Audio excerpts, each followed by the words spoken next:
పెన్షన్ల కార్యక్రమం జరుగుతోంది. మరి రాష్ట్ర వ్యాప్తంగా మరి ఈరోజు సుమారుగా 63,77,943 మందికి ఈరోజు పెన్షన్ అందజేస్తున్నామన్న విషయం కూడా తెలియజేస్తూ సుమారుగా 2,718 కోట్ల రూపాయలు ఈరోజు పెన్షన్కి మరి ఇస్తున్నామన్న విషయం కూడా తెలియజేస్తూ అదేవిధంగా మరి శ్రీ సత్యసాయి జిల్లాలో 2,63,883 మందికి సుమారుగా 115 కోట్ల రూపాయలు పెన్షన్ అందజేస్తున్నాం. మరి పెనుగొండ నియోజకవర్గంలో 40,562 సుమారుగా 3.5 కోట్ల రూపాయలు మరి పెనుగొండ నియోజకవర్గంలో పెన్షన్ పంపిణీ చేస్తున్నాం.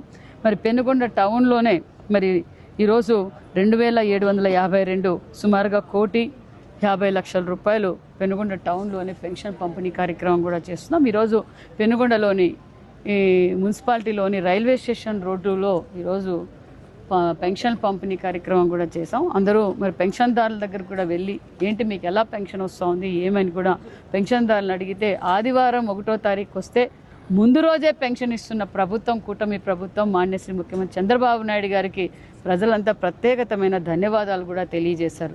ఎన్నికల సమయంలో ఏదైతే మాట చెప్పారో ఆ మాట ప్రకారం 3,000 ఉన్న పెన్షన్ని 4,000 చేశాం. అదేవిధంగా వికలాంగులకు 3,000 ఉన్న పెన్షన్ 6,000 చేయటం, అదే వికలాంగులకు మరి బస్సు ఉచిత బస్సు దివ్యాంగులకు మరి ఉచిత బస్సు సౌకర్యం కూడా కల్పించటం కూడా జరిగిందని వారు కూడా చాలా హ్యాపీగా ఫీల్ అయ్యారు. 5,000 ఉన్న మరి 100% పెట్టుబడి ఉన్నది 15,000 రూపాయల పెన్షన్ కూడా అందజేశామన్న విషయం కూడా తెలియజేస్తూ మరి మరొక పథకాన్ని కూడా మరి ఈ రోజు నుంచి అమలు పరుస్తున్నామన్న విషయం కూడా తెలియజేస్తున్నాం. ఏదైతే ముఖ్యమంత్రి చంద్రబాబు నాయుడు గారు మరి డిప్యూటీ సీఎం గారు అదేవిధంగా యువగలం అధినేత గారు ప్రతిపక్షంలో ఉన్నప్పుడు చేనేతలకు ఇచ్చిన హామీ మరి వారు కరెంటు బిల్లులు కట్టలేక చాలా ఇబ్బంది పడుతున్నారు అన్న విషయాన్ని తెలుసుకొని మరి అధికారంలోకి వచ్చిన తర్వాత మనం ఖచ్చితంగా ఉచిత విద్యుత్తుని మనం అమలు పరుస్తామన్న విషయం తెలియజేస్తూ ఈరోజు మరి ఏప్రిల్ 1వ తారీఖు నుంచి ఉచిత విద్యుత్తు హ్యాండ్లూమ్స్కి 200 యూనిట్లు, పవర్లూమ్స్కి 500 యూనిట్లు ఉచిత కరెంటు కూడా అందజేస్తున్నాం.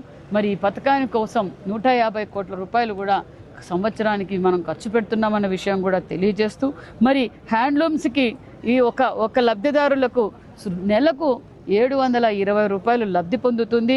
సంవత్సరానికి 8,640 రూపాయలు వారికి చేనేతలకు లబ్ధి పొందుతుంది అన్న విషయాన్ని కూడా తెలియజేస్తూ దానితో పాటు పవర్లూమ్స్కి 1,800 నెలకి మరి సంవత్సరానికి 21,600 రూపాయలు కూడా అందజేస్తుంది లబ్ధి పొందుతుందని కూడా తెలుసు. రాష్ట్ర వ్యాప్తంగా మరి హ్యాండ్లూమ్స్ 93,000 మందికి మరి పవర్లూమ్కి 11,488 మందికి ఈరోజు అంటే సుమారుగా 1,05,000 మందికి ఈరోజు ఈ పథకం ద్వారా ఉచిత విద్యుత్ వల్ల మరి లబ్ధి పొందుతారన్న విషయం కూడా తెలియజేస్తూ మరి అంతేకాకుండా మరి చేనేతలకు 50 సంవత్సరాలకే 4,000 పెన్షన్ కూడా అందజేశాం.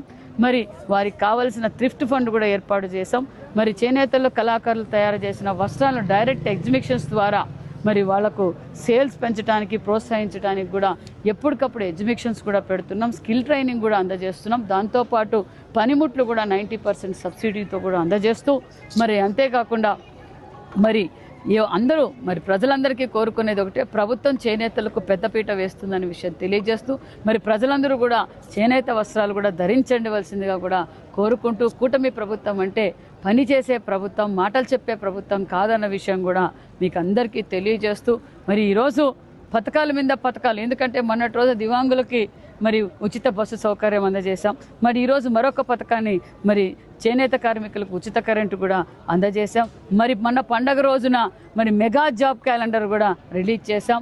మరి ఏదైతే సూపర్ 6 పథకాలతో పాటు అన్ని అభివృద్ధి కార్యక్రమాలు ఈరోజు చేస్తున్నాం. మరి ఇక్కడ ప్రజలు కూడా కొన్ని సంవత్సరాలుగా మరి రైల్వే స్టేషన్ రోడ్డు లేక మరి ఎంతో ట్రాఫిక్ ఉండి ప్రజలందరూ చాలామంది ఇబ్బంది పెట్టేవాళ్ళు, వృద్ధులు ఆటో వాళ్ళు కూడా వచ్చేవారు కాదు. మరి అలాంటివి ఎన్నో ఎన్ఆర్జీఎస్ ద్వారా కావచ్చు ఈరోజు మేము ఎక్కడ చూసినా ఎన్ఆర్జీఎస్ రోడ్లు వేశాం. మరి ఈరోజు మాకు పూల వర్షం కురిపించారు రైల్వే స్టేషన్ వారు. మాకు ఈ రోడ్డు వేయడం వల్ల కూడా చాలా సౌకర్యంగా ఉంది, చాలా మంచి పని చేశారు. అట్లా ప్రతి గ్రామంలో కూడా సీసీ రోడ్లు, డ్రైనేజీలు, బీటీ రోడ్లు వేయటం, ఆర్ఎంబీ రోడ్లు వేయటం, మరి అనేక జేజేఎం కావచ్చు, అమృత్ 2 కావచ్చు, మరి ఎడ్యుకేషనల్ డిపార్ట్మెంట్లో కావచ్చు, ఇరిగేషన్ డిపార్ట్మెంట్లో కావచ్చు, అన్ని డిపార్ట్మెంట్లు ఈరోజు రాష్ట్రంలో పరుగులు పెడుతోంది, అభివృద్ధిలో పరుగులు పెడుతుంది అన్న విషయం కూడా తెలియజేస్తుంది.